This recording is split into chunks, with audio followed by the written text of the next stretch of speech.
All right, let's dive into another deep dive. Today, we're going to be talking about Blu Cantrell. Oh, interesting. She was the R&B singer behind Hit 'Em Up Style back in the early 2000s. Oh, yeah, I remember that song. It was huge. Yeah. And, she even got a Grammy nomination. Wow. But then she kind of vanished from the scene. Yeah. What happened there? Well, that's what we're here to figure out. We're going to look at this YouTube video that explores her career, and it gets pretty wild. Oh, I'm intrigued. What kind of wild are we talking? Well, there are theories about bad business decisions, personal struggles, maybe even something more orchestrated, like somebody working behind the scenes to kind of push her out of the spotlight. That's a little shady. Yeah, it gets even more interesting when you throw Jay-Z and Beyonce into the mix. Oh, okay, so this is where it gets juicy. Definitely juicy. So are you ready to unpack this whole thing? I'm ready. Hit me with it. Okay, so first things first, let's establish Blu Cantrell as this rising star in the early 2000s. We know she had Hit 'Em Up Style, got that Grammy nod, but then her second album just didn't get the same kind of push. That's such a shame. A lot of artists struggle to maintain that momentum after a big hit. Right. And the video we're looking at suggests that maybe her decline happened around the same time she was linked to Jay-Z. Romantically linked. That's the implication, yeah. I see where this is going. Jay-Z's always been a powerful figure in the music industry. Exactly. And let's be real, there have always been whispers about his influence and how he uses it.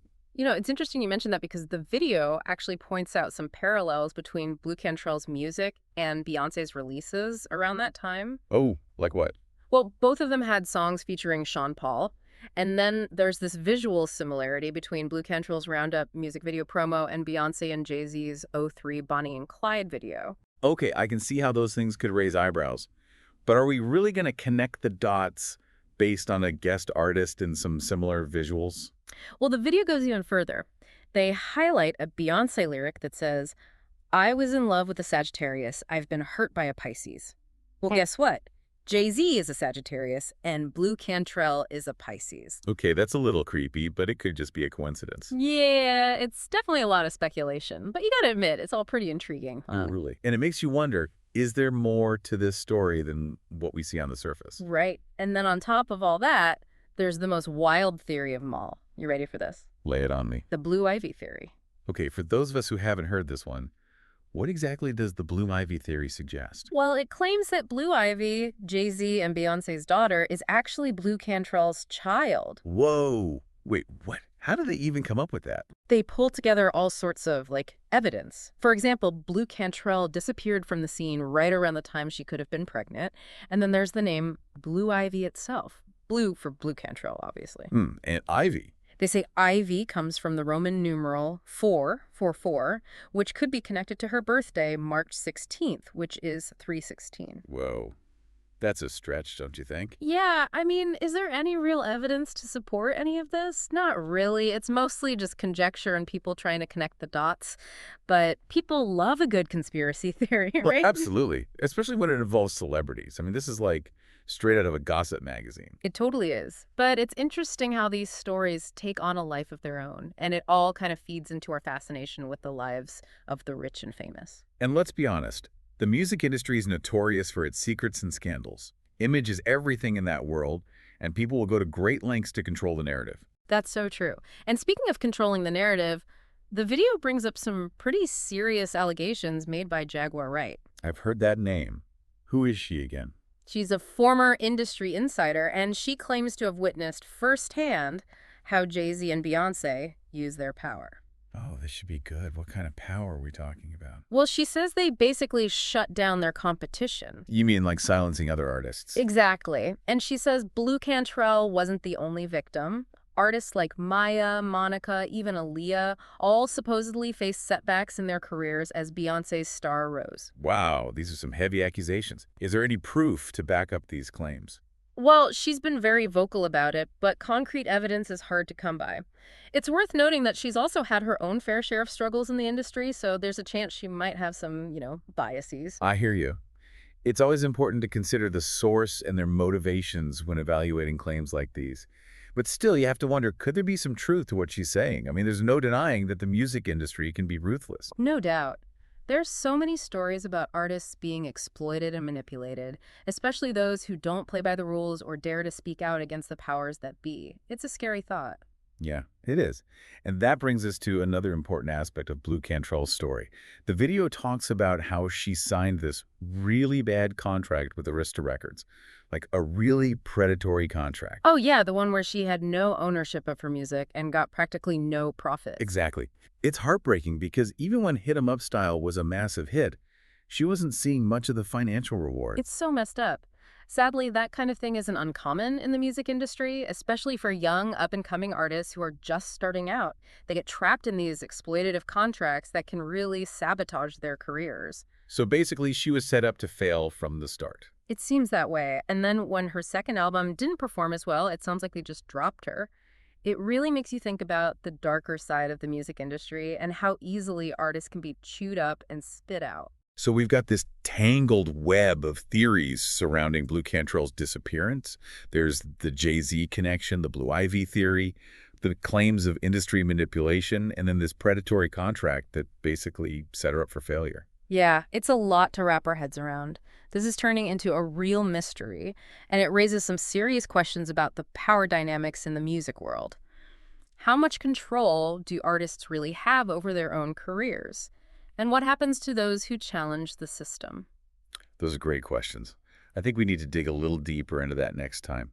It's tough to think about that 2014 incident. Yeah. I mean, you have to consider that maybe she really was going through some stuff, like maybe there were real mental health issues. Yeah, definitely. You can't rule that out.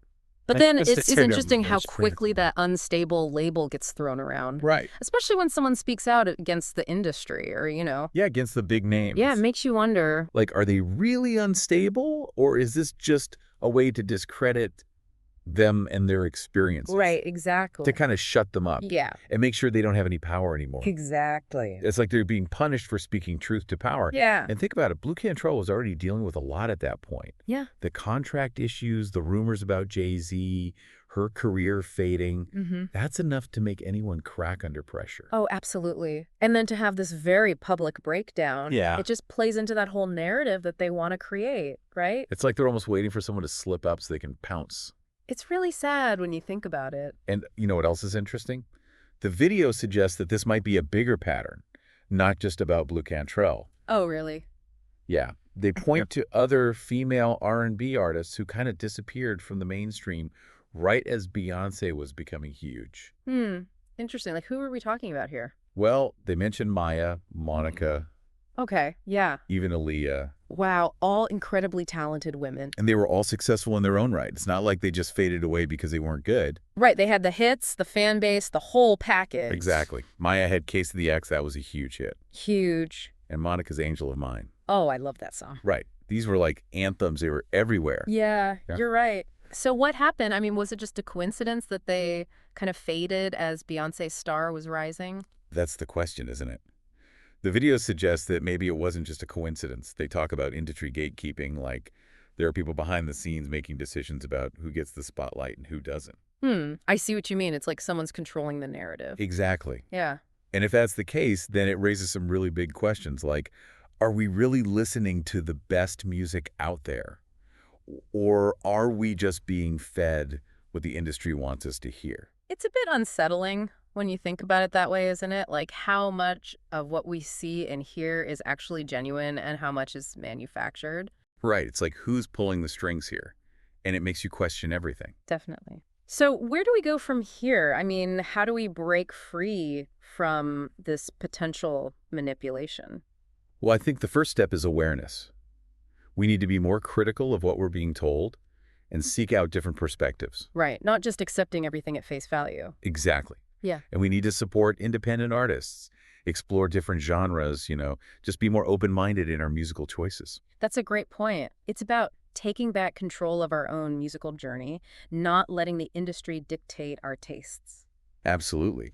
And, even if we never get all the answers about what happened to Blu Cantrell, her story serves as a powerful reminder of how complex and potentially dark the music industry can be. It really does. It's a reminder that behind the glitz and the glamour, there's this whole system at play Yeah. with its own rules and power dynamics. And those rules, those dynamics, they don't always favor the artist. That's for sure. So as we move forward with this discussion, I think it's important to remember that Hmm. and to keep questioning, keep digging, keep pushing for the truth. I agree. And in the meantime, let's be mindful of the music we're choosing to listen to, you know? Be conscious of the artists we're supporting. Yeah, because our choices matter. They Yeah. can make a difference. You know, it's crazy how Blu Cantrell's story has Hmm. become this, like, symbol. Yeah. Like, it represents this whole thing about talented women in R&B getting pushed aside. Yeah, the video definitely highlights that pattern. Yeah, they talk about all these other artists who had setbacks just as Beyoncé's career was taking off. Right. Maya, Monica, Aaliyah. Yeah. And these women were so talented, they had huge potential. Oh, absolutely. They weren't just flashes in the pan or anything. Exactly. They had hits, they had fans, they were the real deal. Sure. Like, think about Maya. She won a Grammy. Hmm. She even collaborated with Jay-Z. Yeah, it's not like she was lacking talent or connections. Right. And still, she ended up kind of shifting towards independent music. Yeah, she faced all these obstacles with the major labels. It's wild. And Monica's story is similar. Hmm. I mean, she has so many hits. Some even reached #1. Yeah, she was killing it for a while. But then, as Beyoncé kept getting bigger, it seemed like Monica's presence just sort of faded. Right, and the video even mentions that Monica has hinted at some industry gatekeeping. Oh, really? Yeah, like suggesting that there were people working behind the scenes to hold her back. Man, that's messed up.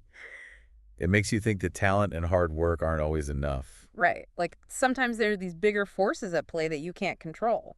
And then there's Aaliyah. Yeah. Her career was tragically cut short, but even before she passed away, she was on this incredible trajectory. Absolutely. She was poised to become a global superstar. It's heartbreaking to think about what she could have achieved. Yeah. And, some people even saw her as a potential rival to Destiny's Child, Wow. which of course was Beyoncé's launch pad to superstardom. Right. It's a sensitive topic for sure. But it does make you wonder how the industry might have reacted to Aaliyah's growing influence. Exactly. Like, was there a sense of competition there? Were there people who felt threatened by her rise? It's hard to say for sure, but it's definitely something to think about. When you look at all these stories alongside Beyoncé's success, it's hard to ignore the possibility that there's something more going on here than just coincidence. Yeah, it really makes you question the idea of a level playing field in the music industry. Right. Like, is it really just about talent and hard work? Or are there other factors that determine who makes it big? It's a crucial question, and I think it's important for us as music lovers to be aware of these potential dynamics. I agree. We need to be more conscious of the music we consume and the artists we support. Absolutely. We have the power to make a difference. So as we wrap up this deep dive, I think the biggest takeaway is that we need to be more discerning listeners. For sure. We can't just passively accept what we're told or what we're fed. We need to ask questions, do our own research, and support the artists who are speaking their truth. Exactly, because the music we listen to is more than just entertainment. Yeah, it reflects our values and the stories we choose to amplify. And by making conscious choices about the music we consume, we can help create a more equitable and vibrant musical landscape.